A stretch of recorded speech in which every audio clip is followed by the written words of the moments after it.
to the Horizon Managed Services podcast. This one is episode 5.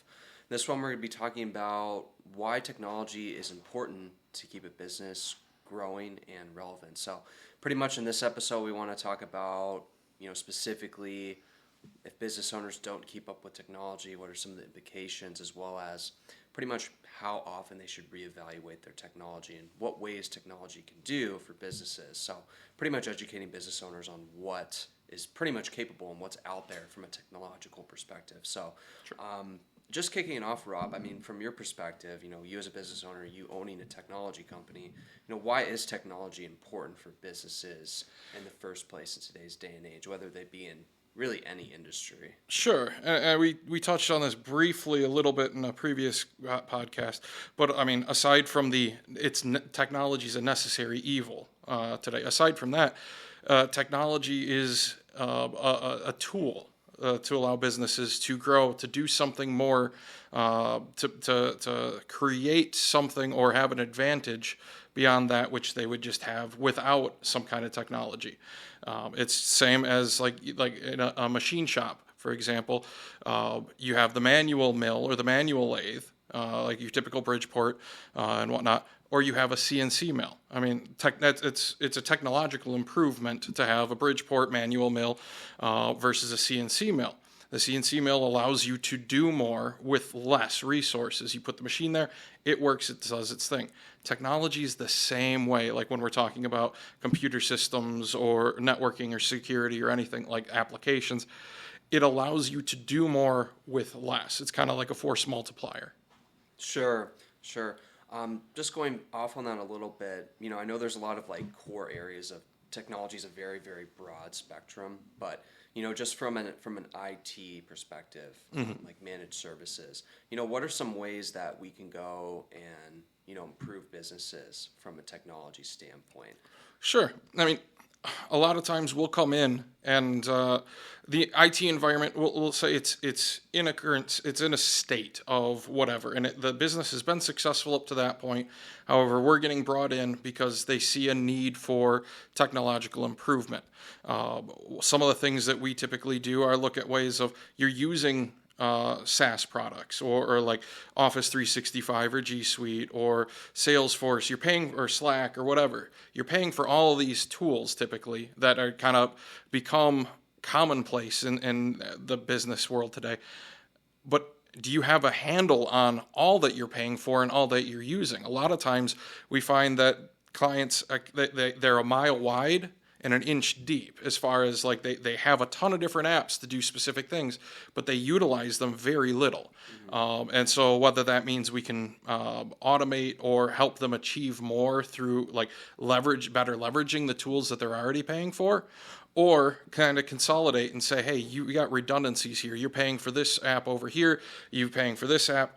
And let's fold them together and save you some money. I mean, that's one of the first things that we do is just kind of look at the sprawl, so to speak, and understand how we can improve things there.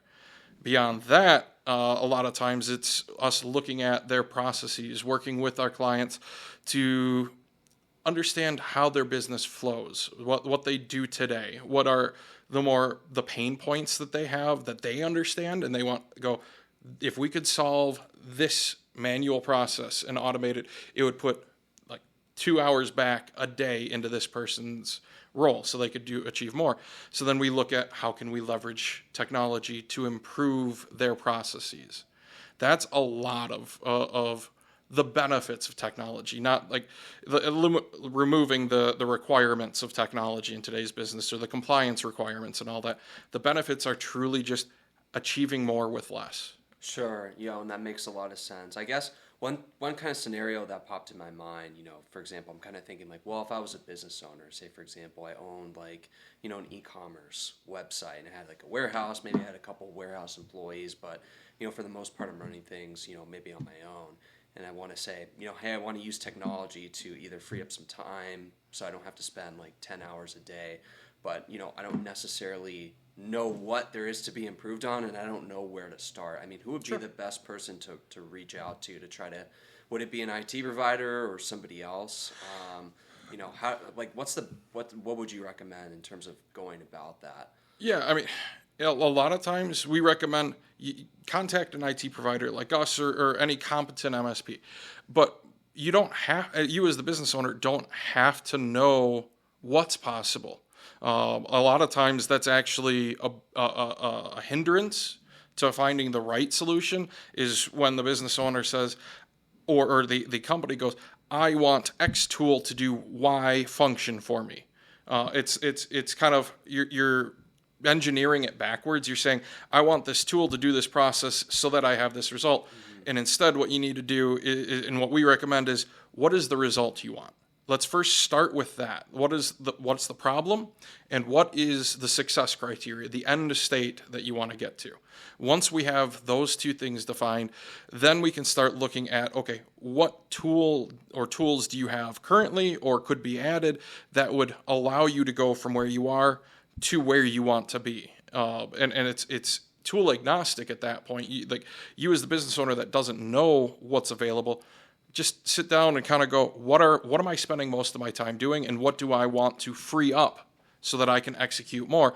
Just write that down. Here's the problem, and here's what would allow me to, what it would look like to have this automated. Like, what's what would happen? If I normally process an order and then I take this paper over here and I print this label out, document that, kind of diagram it or like mind map it or whatever term you want to use. Get that down, and having that as an end state, then we can have conversations about, okay, how do we get there? What technology do we use? What may still be a manual process or require paper being printed out type of things, or like the labels, they need to be delivered different places. All of that is secondary to understanding what it is you as the owner actually want. And I'd, again, recommend, don't worry about the technology. Don't worry about what you think is or isn't possible. Just define what it is you would like to see happen. What's your end state? Sure. Okay. Going back a little bit, now I'm thinking of, existing business owners. So, what I see, and sometimes, in my free time, I'll go on like Glassdoor and like see what reviews on companies are, big companies. And a lot of times, some employees will be like very outdated, old, archaic processes that are just a pain and stuff like that. And you kind of hear from the front lines, and, it seems like there's a pretty big disconnect with, maybe upper management and some employees because they're using the technology a lot more. But, for an existing business owner that has a pretty solid, technology infrastructure in place, but they haven't really thought about it, or they haven't really put any changes in place in a while, how often should, an existing business owner reevaluate what they're doing? Because, with technology, it goes out of, some processes in technology, they go out of style really quickly. So, how often should they be, evaluating and making those changes? Yeah, and I mean, like you mentioned, technology goes out of style, and to be clear, it's not like this is the spring fashion, this is the fall fashion, and it kind of just dies off because someone says this is the cool new thing. Like that, not to be clear, that does happen. I mean, they're like darlings of, like, Slack was the really cool inner office communication chat platform, and then Microsoft Teams took over and they bundled that in, and now Teams is kind of the de facto, depending on where you're at. So things like that do happen, but it's more about the industry changes, the requirements change.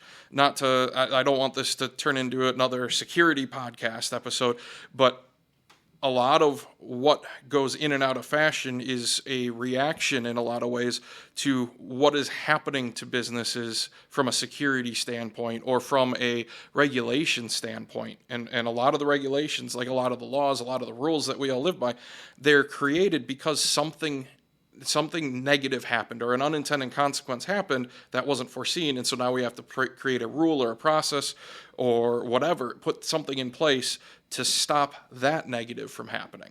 And so like CMMC compliance or NIST compliance, or like anyone who's supplying DoD contracts, they know about CMMC, or they will be very soon. But they have a lot of rules and criteria for what you have to have in place from a security standpoint with regards to technology. But the same is true in just about any facet with regards to, like, the laptop you're using 10 years ago isn't secure. It isn't going to meet your needs today. It went out of fashion or whatever you want to call it. and you need to constantly reevaluate how much time am I losing by using the technology of today versus how much, or the technology of yesterday, excuse me, versus how much will it cost me to implement and move to the technology of today. And what we typically recommend is every year, like we do typically quarterly, every 2-3 months or so, we'll meet with managed clients. For us, it's more at their desire as far as a cadence, but at minimum annually we'll meet with them and discuss what they're doing, what's been working, what's not, where their business is at, what their goals, what their rocks, big and little. If you subscribe to the EOS methodology, they use rocks, but it's what's the goals of the business and moving forward, and what are some of the challenges. For us internally, we're kind of always in a perpetual review cycle of the tools and the processes, but we're a technology company. It's part of what we do is being on that not bleeding edge, but more the leading edge of what's possible, what tools are available, and how can we improve our processes and the lives of our clients better. But for most clients, every 6 months, every year, make a point to just do it, like turn your focus inward and look at the company a little bit and what's not working anymore for us from a process standpoint. Again, I'd recommend not starting by looking at what's not working from a technology standpoint and start just look at what isn't working process-wise, or where are we having the most time being spent in an effort or in a particular process, and then look at how can technology improve that and bring a better outcome, bring some ROI. Sure. Another thing I think about too when you mention things like that, and an objection I guess from a small or medium business owner would be like, well, technology is great, but that's only for like large enterprise companies or big companies. And then I see even at retail, like consumer electronic goods, like back in say 2010, 2008, like Blu-ray players were a huge thing, and TVs were really, really, really expensive. Those things are really, really pricey. And now you see TVs, pick up a nice 40-inch TV for like $200. Blu-ray players don't really exist anymore, yeah, because of streaming and things like that. So I'm thinking too, when it comes to like these large, enterprise level technology platforms that help businesses grow, that these enterprise companies use, how can small businesses be competitive with bigger players like that from a technology standpoint? Is it possible, and is it feasible? Oh yeah, I mean, that's the beauty of the kind of the technology landscape that's kind of evolved and is there today, is a lot of these tools that were kind of walled off from small medium businesses and were big business, big enterprise, like you're having major implementations and a lot of money being invested in putting things on-prem and putting servers and you needed a whole team to manage. With software as a service, SaaS platforms, it's literally a subscription. You sign up, you pay per user per month typically, or per device, depends on the product. But anyways, it's a small fee per month type of a deal, and you're getting access to the same tooling that's empowering these major businesses. In a lot of ways, the major businesses are at a disadvantage to the small and medium businesses because they've got a lot of just debt, not technical debt, not necessarily monetary debt, but just they're encumbered with process that's evolved over many years, and they're not lean, is the best way I can put it. And so, as a smaller business, you can be more effective and be more strategic. And by being lean, you can deliver more for less cost, less overhead, because you can leverage the same technology, the same apps. As a small business, you can use Salesforce as a one-man band, the same as I don't know, Microsoft, Google, whoever, whatever. Pick an enterprise business, 1,000+ employees that's using Salesforce as well. You can still do that as a 1 or 2 person operation or a small business, and it's not like there's some things that are watered down or would cost more, but it's still the same platform. It gives you access to the same tools and the same resources as these large enterprises that you used to not be able to do as a small business back in the day. Sure, in that regards to SaaS, but also sounds like managed IT too is kind of the same concept where you pay a monthly fee for services and you essentially get that enterprise level of IT support and infrastructure, but with a small business rather. Yeah, I mean the thing with company. with IT, let's call IT as a department, because there's like a bunch of different names for different teams and all that. But let's just say the concept of IT, and the people that implement technology for businesses. No, they're just like going back to a mile wide and an inch deep from early in the conversation. The typical small business used to have to hire an IT generalist, and so their knowledge was a mile wide, but it was an inch deep on any of those individual things that they had to do. They could do a lot, but very little of each thing did they truly understand. And so that was kind of the limitation of small business, because they couldn't afford to hire an entire team where they could have maybe a mile deep knowledge, but only an inch wide. And they had specialists for each issue or kind of the desktop support, server support, networking, applications, all that. And with the MSP model for small businesses, we've got an entire team where our team specializes in different areas. And it costs you, as a small business owner, one fee, just like a SaaS tool. So you're not having to hire 3, 4, 5, 10, 20 IT people, however large you want to go, it doesn't matter. You bringing on one MSP, typically for less than even the cost of a fully burdened employee, if you were hired on someone internally for IT. And you get access to more strategic knowledge that's more specialized, it's mile wide and at least a couple feet deep in each of the areas, right? And for most small businesses, that's typically more than enough to kind of build out what they need. And in the event that, hey, we as the MSP don't have enough specific knowledge in a certain area, we partner. We work with other vendors, other specific consultants to kind of expand on that knowledge when we have a client that needs something even deeper than we typically can provide. And so we've got the resources, we've built the relationships so that we know where to go when you, as the client, need something very specific. Sure. No, and that's good to know, because I think a lot of, especially small, medium business owners, say that they're like a family-owned business, kind of been doing the same thing for, 10, 15, 20 years. It's automatically, when it comes to anything technology related, it's too expensive. Yep. Like, that's only for, big companies. But really nowadays, you kind of have to think of it like, the consumer electronics, back in the day, Blu-ray players, TVs, really, really expensive, kind of more of an exclusive item. Now, Black Friday, you can pick up a huge TV for $100, $200. And I think the same thing is kind of trickled down with just technology in general for businesses. Absolutely. Right? I mean, technology in general has become more commoditized, and even in the MSP space. What we do is more commoditized today than it was 10 years ago, meaning that it's less unique. There's less of a barrier for entry to just hang the shingle and say, I'm an MSP. And so the differentiator for us is truly understanding the challenges and focusing on those, not focusing on, hey, we do cybersecurity and we secure your environment and all that. Every MSP right now is marketing on security because everyone's afraid of getting hacked. But that's kind of the bare minimum to do as an MSP, and that's why I say it's become more commoditized. There are services for $99 a month for an MSP to go and just have all their marketing content done and blasted out to a bunch of people, and it's just hammering on the fear of security type stuff.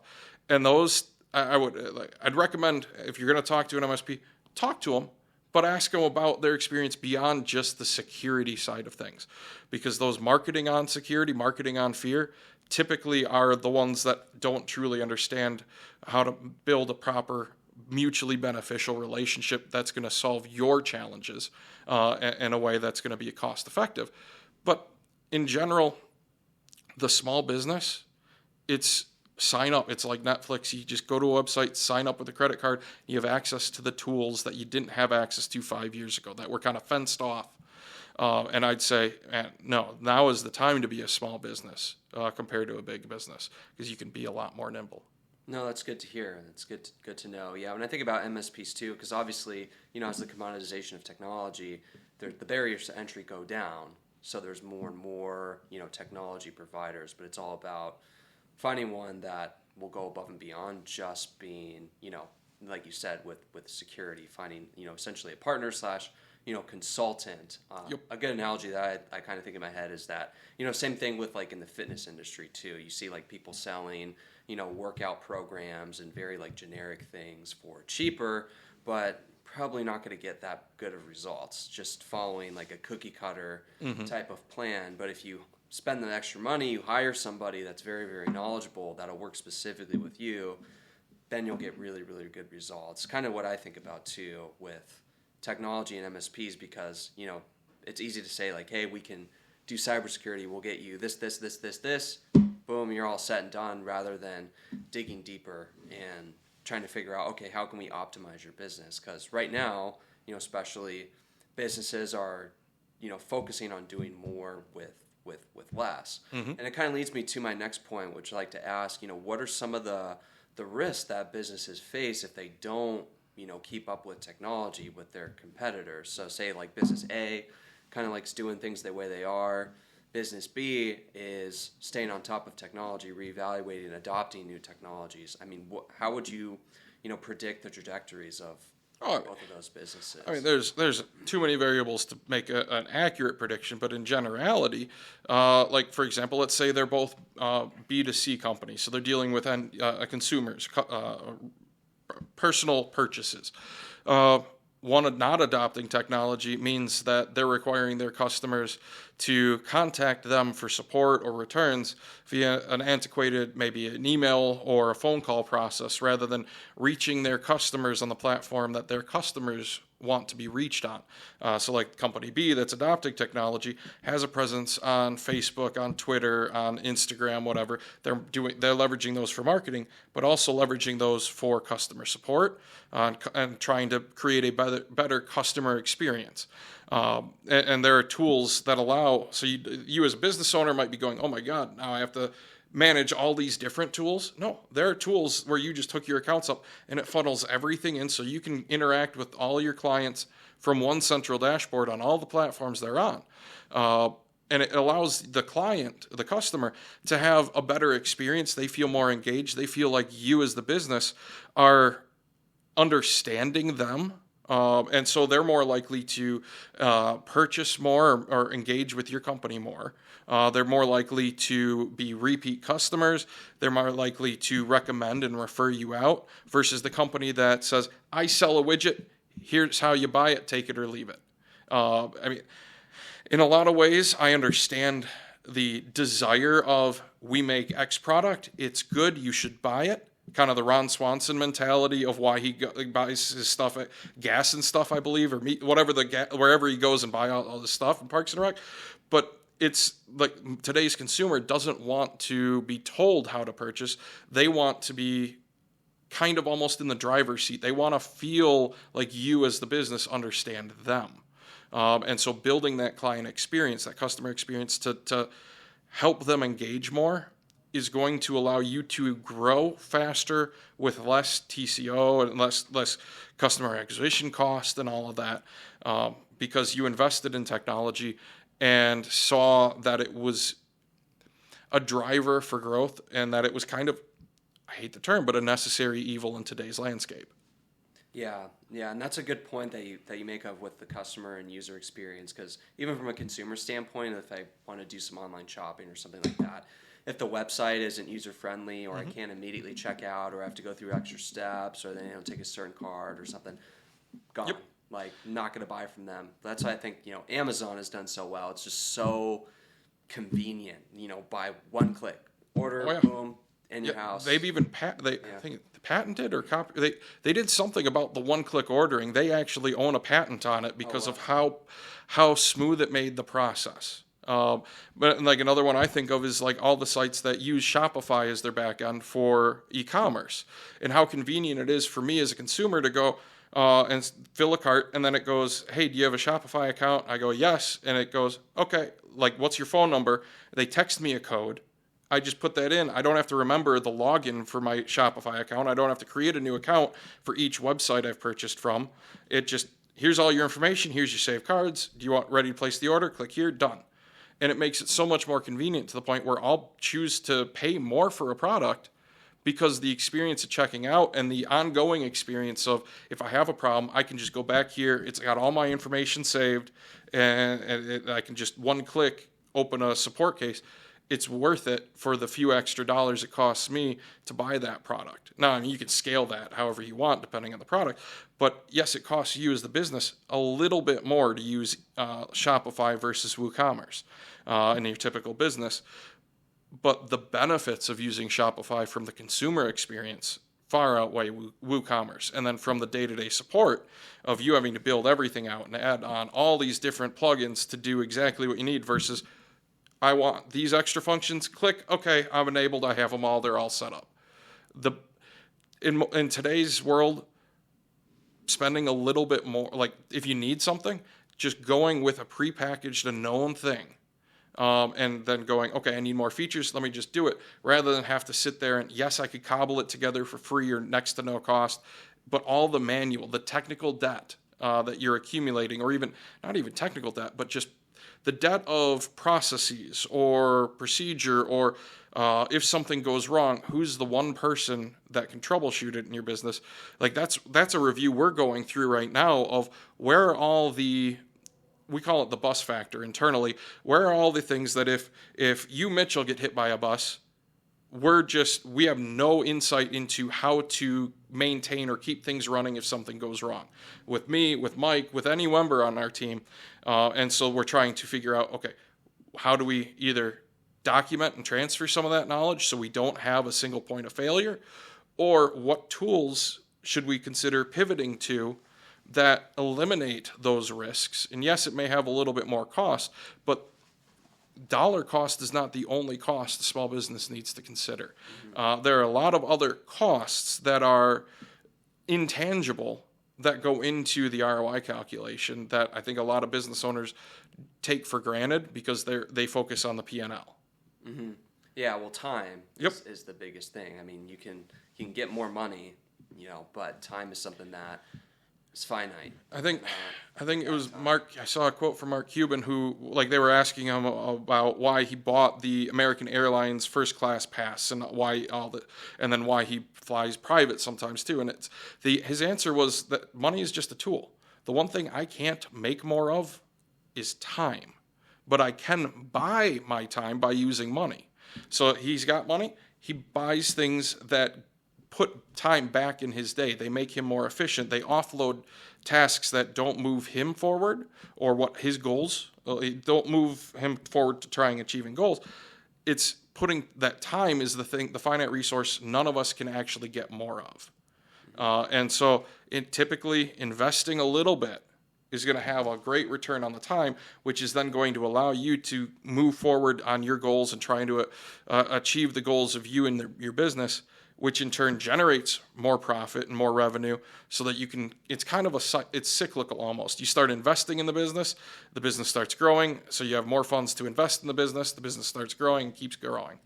Sure. No, that's a good point, and it's funny to think. I mean, a little bit off topic, but when it comes to buying time, some of these big, entrepreneurs like Bezos and Elon Musk are heavily Bill Gates are heavily invested in, life. Those type of companies that are trying to, extend lifespans, like life science companies, which is just interesting to think about. But going back to, our point a little bit earlier about just, instant gratification, kind of, that convenience of buying things and user friendliness. How would you think that translates to a B2B buyer rather than a B2C buyer? Do you think that is kind of the trend that you think is maybe at the same pace as B2C or maybe a little bit behind? It's absolutely behind, but it's there. I mean, the term is CX, customer experience, or client experience, depending on what C you want to use.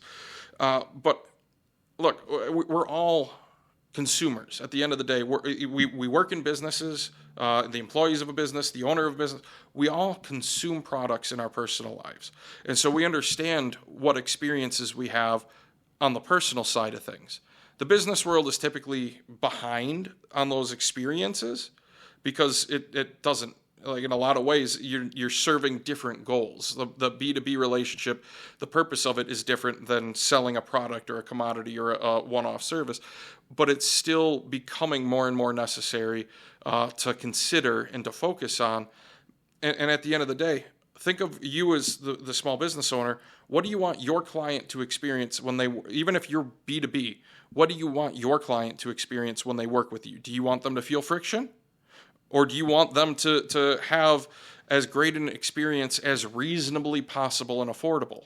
Yeah, I'd say the greatest experience possible, costing the least amount of time. Yep. Is pretty logical, I would say. Yeah, I mean, because ultimately, the more friction that's involved in the process or in that relationship, the less likely that relationship is going to be successful.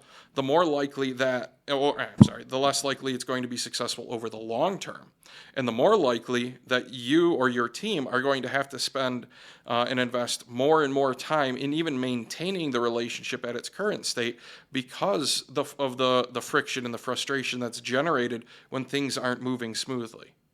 Sure. What are some of the trends that you see or things kind of on the horizon,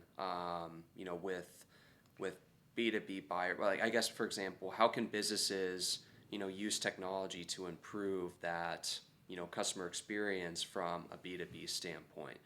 Whether it be just, getting sales faster or, improving the time it takes for them to become a prospect to a client. What are some of the things that come to your mind I mean, businesses can probably use? it's a lot of it's highly dependent on the business and what they're doing today and what they'd like to do and achieve. But I mean, some of it is the simple friction. Where are you putting roadblocks into a customer or a client going, I want to buy X from you? Are you requiring that they sit through like a demo, or you go on site and you have this big lunch meeting? Like, if I'm the informed consumer or informed client, most businesses today, at least in the small business arena, the owner or the one of the key decision makers or key managers on his team is going to have done his research ahead of time. Going to reach out to his LinkedIn connections or his or her, LinkedIn connections, or like read reviews online or on Reddit or wherever. They do the research, and so they come in informed. They're not necessarily looking for you to tell them what they need. They're going to come in with a preconceived notion, and you can help guide them and help reshape it a little bit. But if you're sitting there behind an antiquated process saying, before I can give you any information, we need to sit through a demo so I can show you what our product looks like. And then we need to bring a sales engineer in so they can kind of design what you need. And then we can talk about pricing. You're asking them to invest a lot of time up front before they even know whether they can afford you or not. And if they're already informed, they have an idea. Like, regardless of how many NDAs you get your clients to sign, pricing does leak. And there are ways of like communities that share that information. There are entire review sites dedicated to just reviewing and comparing software products, and it's to help consumers, clients, businesses, individuals make a determination of what's the best product for them, or at least help guide them into the 2 or 3 that would likely best fit. And again, I keep going back to, where are you putting roadblocks in place? Are you hindering yourself from making a sale because you want something to go through a certain flow, or are you saying, are you unique enough that yes, there's some engineering that needs to go into this before we can actually quote it? And if that's the case, look at ways of giving ballparks up front to help. One, it'll save your team time from doing all the engineering work for clients that maybe won't be able to afford you. But 2, you're then engaging them. They're asking for something. You're reciprocating. You're giving them something, in which case, then, because you gave them something, subconsciously, they're going to feel a little bit more inclined to give you something back. So if there's something that's not 100% or they're off, you can start asking of, well, how can we meet in the middle here and make this relationship work, rather than just make them sit through 5 hours of demos and all that, and then you give them a price and they're already ticked off because they wasted 5 hours, and then they can't afford you. Yeah. They're never going to buy from you again when they move to their next employer. Sure. No, and that makes a lot of sense. Yeah, just seeing those kind of processes of, how can businesses use technology to improve the buyer experience. And there are a lot of different ways of doing that with like CPQ tools and things like that for quoting. There's a lot of just building out like you can do things with Power Automate and forms and all that to just with a little bit of information, spit out some ballparks. I mean, we're talking specifically sales here, but even in the relationship area of you've got that client, how do you make that process better? Things like giving them a single unified portal to see their invoices, their account histories, any purchases they made. Engage with your team. Give them a unified experience. Give them links. Like in our case, we give our clients a portal where they have links to all of the tools that they use. They have the ability to raise a case with us. They can request new hardware, new licensing, and we try and automate as much of that as possible so that there isn't this delay in them going, hey, I need another Visio license for this user. And if we didn't automate it, it's going to be delayed, and they can just sit and wait until we get around to going, okay, we purchased you a Visio license. But because we've automated it, they go, I need a Visio license. It goes to whoever is the authorized approver at that client. The minute they approve it, boom, automatically order it, assign the license to the end user, and notify them that, hey, it's licensed, we're good to go. They're used to that experience and individually, they're used to the experience of being able to make the purchase and get the gratification of receiving that purchase, or it's been ordered, or whatever, what have you. And if you're just artificially delaying it or not investing in technology because you see it as a cost, what you're really saying is, I don't feel like you're worth it, Mr. Customer. Mm-hmm. Yeah, and then they're going to lose business to their competitor. So that's probably, I'd say, the biggest thing that comes to my mind if business don't invest in technology from that standpoint. People's attention span in general, customers' attention span, they want things, done now. Yep. Yeah, it's kind of like now, and businesses need to adapt. I do agree that it's a lot slower behind. It's more behind than it is from a B2C standpoint, whereas like I go on Amazon, I can order 10 products in 30 seconds, have it shipped to my door overnight. It takes a little bit more time from a B2B setting. But, from your standpoint, how long do you think that'll be before it probably catches up with where, like, how B2C consumers spend today? Do you think it'll ever catch up to the point where it is now? I don't think there's ever going to be parity. I think B2C is always going to be ahead of B2B as far as the experience is concerned. And a lot of that is in the B2B space. You're dealing with not one consumer, but you're dealing with a bunch of variables and typically defined engagements with specific scopes of work or specific deliverables. And those are all variables that need to be able to be handled in the client experience that don't need to be addressed when it's B2C, and we're talking about making an online purchase. But it's looking back at like where things were 10 years ago on the B2C.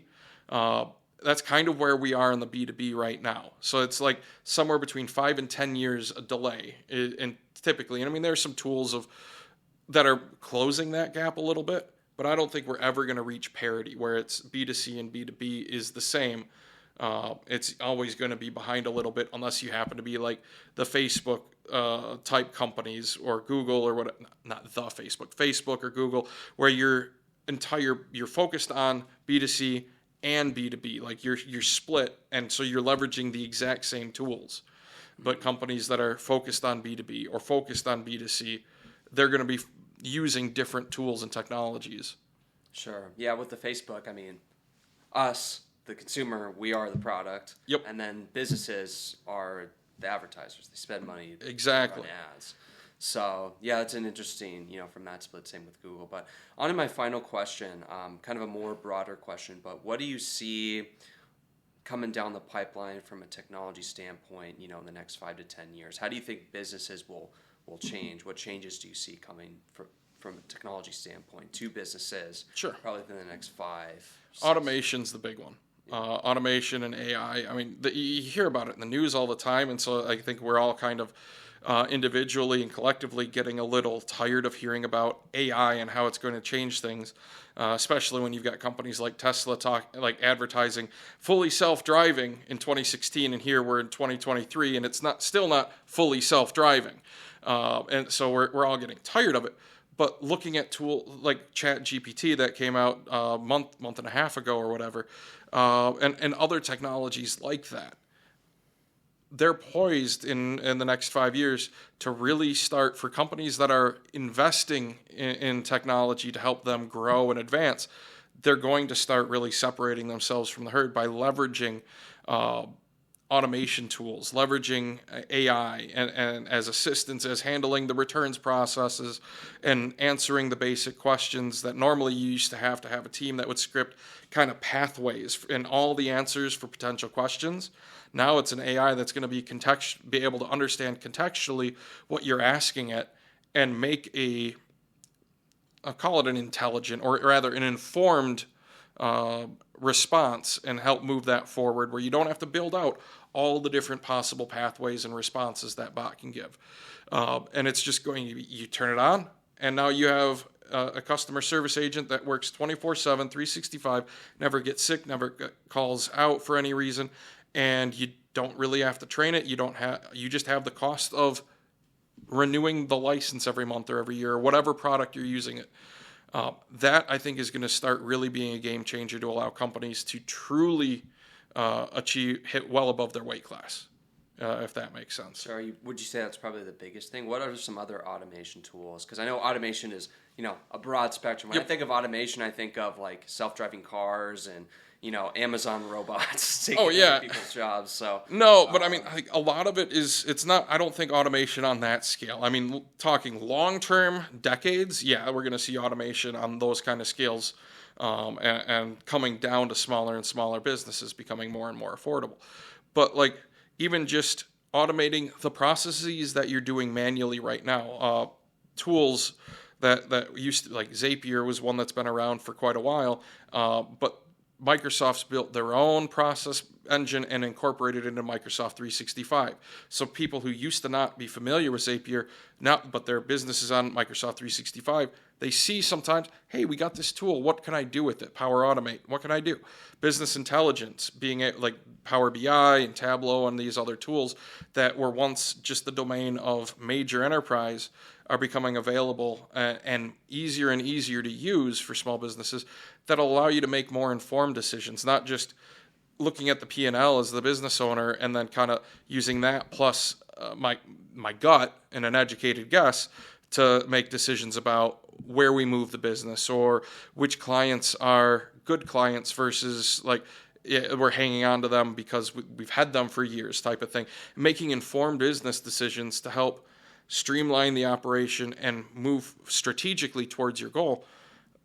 Those are becoming more and more accessible, and I think are going to make a big splash, or should and could make a big splash for the businesses that embrace them in the next couple of years. Sure. What about for the businesses that do not embrace that? What do you think is going to happen? They're going to be falling further and further behind. It's kind of think of it like a race, and the leader right now is the one embracing new technology, and the more technology they embrace, to a certain extent. I mean, you could have someone that just signs up for everything and then they're screwed, but the ones that are smartly embracing technology and looking at it for ways of growing and scaling, they're going to be getting faster and faster. And the ones that aren't embracing anything and just saying, this is the way it is, I'm doing it the way I've always done it because that works, they're going to feel to the rest of the world like they're slowing down. Even if they maintain, the reality is that gap, that difference, that delta from where they are and where the other businesses that they compete with are, is going to only grow. Sure. No, that makes a lot of sense. Well, thank you, everybody. This concludes episode 5, and we will see you guys next week. Thanks. Thank you.